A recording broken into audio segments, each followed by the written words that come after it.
Drink lots of water and always celebrate the good old and new days. It just goes to show that it's never too late to be fit and fabulous.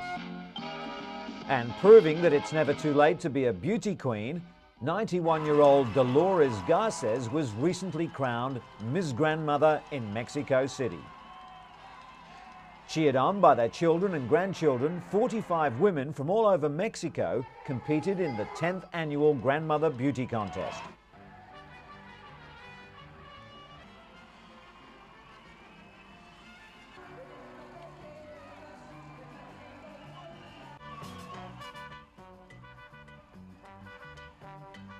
While there was no bathing suit competition, contestants strutted their stuff in glamorous evening gowns and traditional Mexican dresses. Contestants were even quizzed on current events. Pageant organisers have received positive feedback from senior citizens who love the show. In addition to the crown, Garces will receive various beauty products and trips to popular Mexican tourist towns.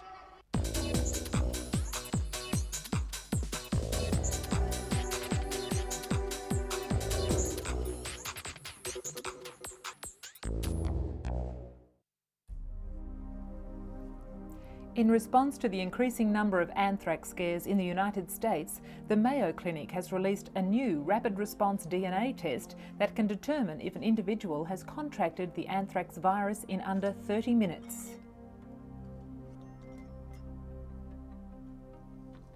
Until now, tests have taken several days to identify the presence of anthrax. The test takes about 1 minute to prepare, and the Mayo Clinic claims results are accurate, even if there is a low level of bacteria present. Roche Diagnostics has distributed testing kits to 24 selected laboratories throughout the US at no cost.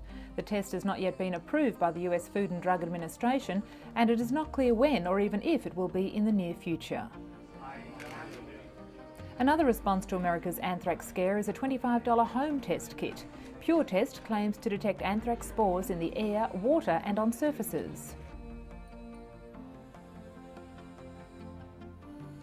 Some are warning such kits will only heighten already jittery nerves, while others argue they could help reduce unnecessary calls to overloaded police and physicians. Despite alarming scenes like these, the government continues to appeal for calm, but it's a message that's ringing hollow in cyberspace. Internet pharmacies are swamped with Cipro orders, the powerful anthrax antibiotic. Unnecessary use of Cipro can actually cause more harm than good by building up resistant bacteria.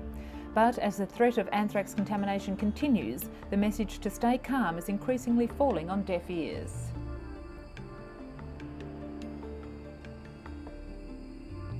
As more people are being treated with the now famous antibiotic, stockpiling and misuse of the drug is becoming a major concern. Capitol Hill staff and US postal workers are already treating Cipro like an old friend during difficult times. The wonder drug kills most bacteria, so the body's immune system can fight toxins released into tissue by the anthrax. But doctors warn this drug must be used very carefully. For instance, if a dose is missed, the anthrax multiplies, but this time with a possible resistance to Cipro. All antibiotics have side effects, but Cipro can be particularly strong, and even antacids can make it ineffective. Experts say antibiotic abuse will hurt more people than actual anthrax exposure. The bacteria may develop resistance to Cipro naturally over the course of years, but with widespread abuse it could happen within months. As a result of the recent spate of anthrax attacks in the United States, biologists and other researchers are taking steps to raise security at universities and institutions where hazardous bacteria is stored.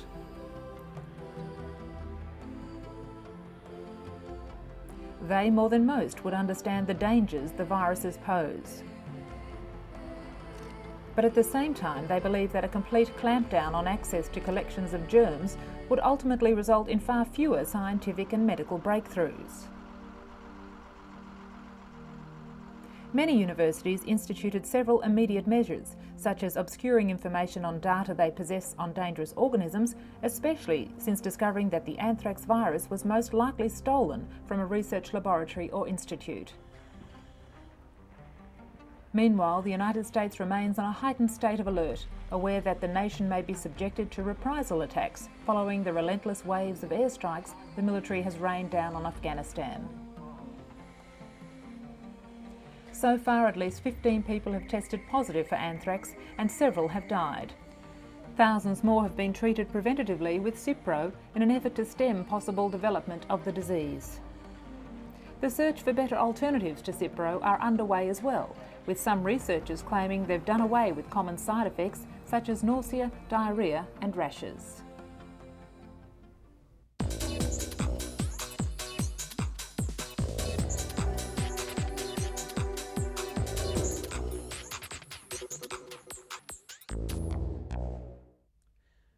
Delia Gamboa suffers from postpartum depression, a crippling condition which affects more than 15% of new mothers. Like many women, she initially refused to be treated, concerned that medication could be passed on to her child through breast milk. It was a decision which proved disabling. But now there's hope for many women like Delia, with new research suggesting mothers can safely take psychiatric medication. Dr. Vivian Burt, director for the Women's Life Centre at UCLA, assessed more than 95 studies spanning 5 decades and believes the findings are conclusive. Healthy babies won't suffer adversely to medication via breast milk. In the majority of cases, the benefits of taking antidepressants greatly outweigh the risks. Delia Gamboa is proof of this, now finally able to enjoy a healthy, happy relationship with her 2 sons. Pacifiers have been used by mothers to calm fussy babies for almost 3,000 years. But mums and doctors have become concerned that pacifier use may result in premature weaning of breastfeeding infants. A new study published in the latest issue of the Journal of the American Medical Association shows that babies are no more likely to stop breastfeeding within the first 3 months of life, whether the mother uses a pacifier or not. The problem unfolds when an infant cries and mothers think they don't have enough milk, so they use a pacifier to soothe their crying infant. Instead, doctors suggest breastfeeding more often to increase the milk supply. The study recommends several alternatives to using pacifiers, including carrying and rocking. Whenever mothers meet, there's always one hot topic of conversation: how their newborns and toddlers are sleeping. Joe and 10-week-old Will and Shana and 11-month-old Perry have an expert listener in Dr. Harriet Hiscock, a paediatrician at the Royal Children's Hospital in Melbourne, Australia. Dr. Hiscock has surveyed 740 new mothers who've had problems with their child's sleep. She advised them when to calm their fussy babies and when to let them cry, which not only ensured better sleep, but helped the mums ward off postnatal depression. The controlled crying approach thus improves the well-being of both child and mother. Sally Bernard takes a break from her hectic schedule to visit with her 13-year-old son Bill. He was diagnosed with autism at age 4, but she says he showed symptoms almost 2 years earlier. Just down the hall at a Cambridge, Massachusetts hotel conference room, Sally takes part in the first public hearing on the risks of mercury used as preservatives in several childhood vaccines. Hundreds of medical experts also attend the gathering before the US Institute of Medicine, including Dr. Jeff Bradstreet, who's studying the mercury levels in about 200 autistic children. He believes they had many times more mercury as other healthy infants and suspects that mercury may cause autism. Studies have shown at just 3 months, some infants receive more than 100 times the EPA safe limit for mercury. But whether these exposures cause developmental disorders warrants more research. The FDA says older vaccines still contain thimerosal, a preservative containing mercury. But all childhood vaccines are now available without this preservative. And so we come to Ganga and Jamuna Shrestha. They were discharged from Singapore General Hospital recently and were able to go home with their parents to Nepal. The now separated Siamese twins will live in the Nepalese capital, Kathmandu, with their family and will be supported by a team of medical experts from Kathmandu Hospital.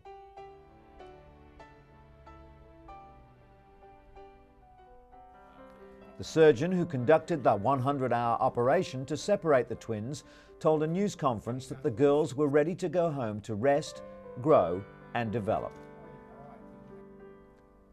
Professor Ho Yun explained that the 18-month-old girls had already been through quite an ordeal, such as major operations every other day for about 3 to 4 months. Naturally, their parents, Father Bushra and Mother Sandhya, were delighted to be going home with the whole family, but they'll return to Singapore next year for skull reconstruction surgery. The babies, who were kept on ventilators in a drug-induced sleep for days after the surgery, have not suffered any major strokes, brain swelling or brain infections. Doctors said Jamuna, the stronger of the two, now tries to roll over and is learning to sit. Though slightly heavier at 8.2 kilograms, Ganga has yet to catch up with her sister's development. The costly operation, which utilised 3D computer imaging of the girls' skulls, was paid for by a pool of public donations that poured in to cover all costs, while doctors offered their services for free.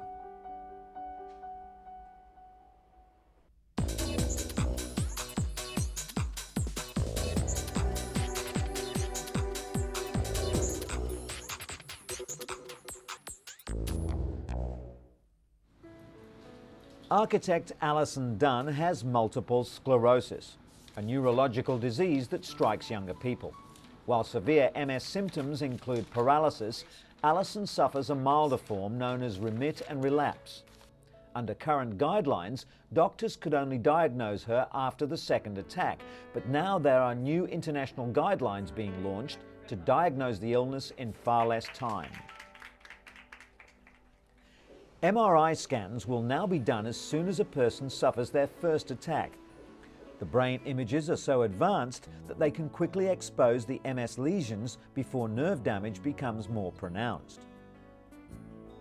It's not clear whether earlier detection and drug intervention would have helped Alison, but at the very least, it would have given her peace of mind to know precisely what was wrong.